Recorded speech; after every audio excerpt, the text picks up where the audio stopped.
When it comes to sports rivalries, there are few bigger than India versus Pakistan in cricket.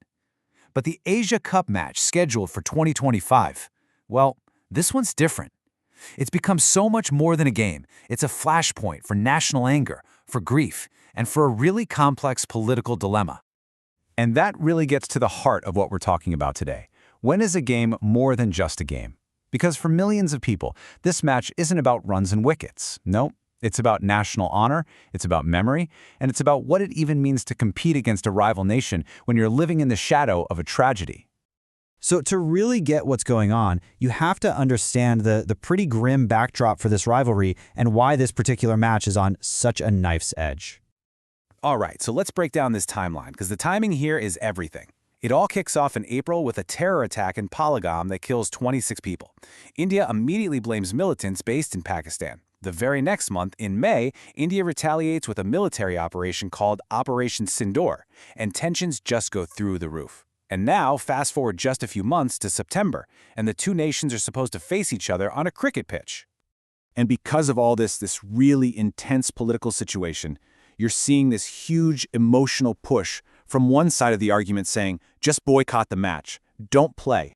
And this quote, this one from former cricketer Harbhajan Singh, it just perfectly sums up how so many people feel. Khoon aur pani ek saath nahi beh sakte. It translates to blood and water cannot flow together. It's this incredibly powerful idea that you just can't share a sports field with a nation you believe is responsible for spilling innocent blood. And look, we're not talking about some fringe opinion here. The calls to boycott are coming from everywhere, from really influential former players, from politicians, and, maybe most powerfully, from the families of the victims themselves. And all of that is just being amplified by a massive public outcry, with protests and online campaigns. When you boil it all down, what you're left with is a moral argument. For everyone who supports the boycott, playing this match feels like a profound act of disrespect. It sends a message of business as usual, which they feel completely dishonors the memory of the people who lost their lives. And that moral argument, well, it leads to a really tough, pointed question being thrown at the Indian Cricket Board and the government, a question of hypocrisy. Okay, so here's where it gets really tricky, and this is the main point of contention. For years, India has refused to play one-on-one or bilateral series against Pakistan, and the reason they give? Terrorism. But they do continue to play them in these big multinational tournaments, like the Asia Cup or the World Cup. So critics are calling this out as selective outrage. They're asking a pretty simple question. If terrorism is the reason, then shouldn't that apply to all matches? So with all of this pressure, this huge public outcry, you'd think the match would be off, right? Well, it's not. And that brings us to the other side of the coin, why the game must go on. It's all about an unbreakable contract. And the whole reason, literally, the entire thing, it all comes down to one key distinction. See, a bilateral series is basically a choice between two countries. But these multinational tournaments, they're totally different. They're run by international bodies like the ACC and the ICC. And when you sign up, you're signing a binding contract. Participation isn't optional. And believe me, the consequences for breaking that contract, they are severe. First off, India would have to forfeit the points, which could get them knocked out of the tournament right away. Then, they'd face huge fines from the ACC and ICC. They could even be suspended from future tournaments, which would basically sideline them from world cricket. The ripple effects are massive. But it's not just about the official punishments. There's also the massive commercial reality of it all.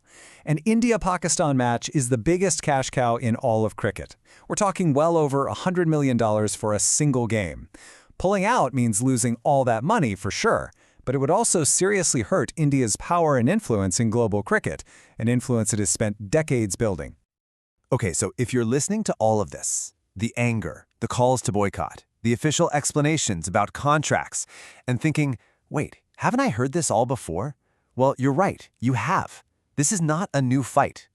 In fact, it's a cycle, an almost predictable pattern that just keeps repeating. First, there's a tragic attack. That leads to completely justified public outrage. That anger then gets channeled into demands to boycott the next cricket match. But in the end, those international contracts and obligations force the game to go ahead anyway. And I'm not just making this up, right? This isn't some theory. We've seen this exact playbook run before. The same debate exploded after the horrific Mumbai attacks in 2008. It happened again after the Pulwama attack in 2019, right before the World Cup. What's happening in 2025 is just the latest painful turn in this repeating cycle. So, where does all this leave us?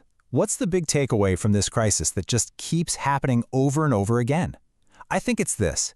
For India and Pakistan, it was never, ever just about a game of cricket. Really, this whole thing just boils down to one central clash. On one side, you have pure, raw emotion. It's the belief that national honor and respecting the victims has to come before anything else, especially a game. And on the other side, you have the cold, hard logic of obligation, international rules, financial penalties, and strategic thinking. It's the classic battle of heart versus head, playing out on a massive national stage. And that just leaves us with one final, kind of inescapable thought. While the players are going to face off on the field, the match itself is being played under this dark shadow of grief and anger and geopolitics. It's just a stark reminder that in this part of the world, a cricket rivalry is never just a rivalry. It's history, it's pain, and it's politics, all being played out on 22 yards of grass.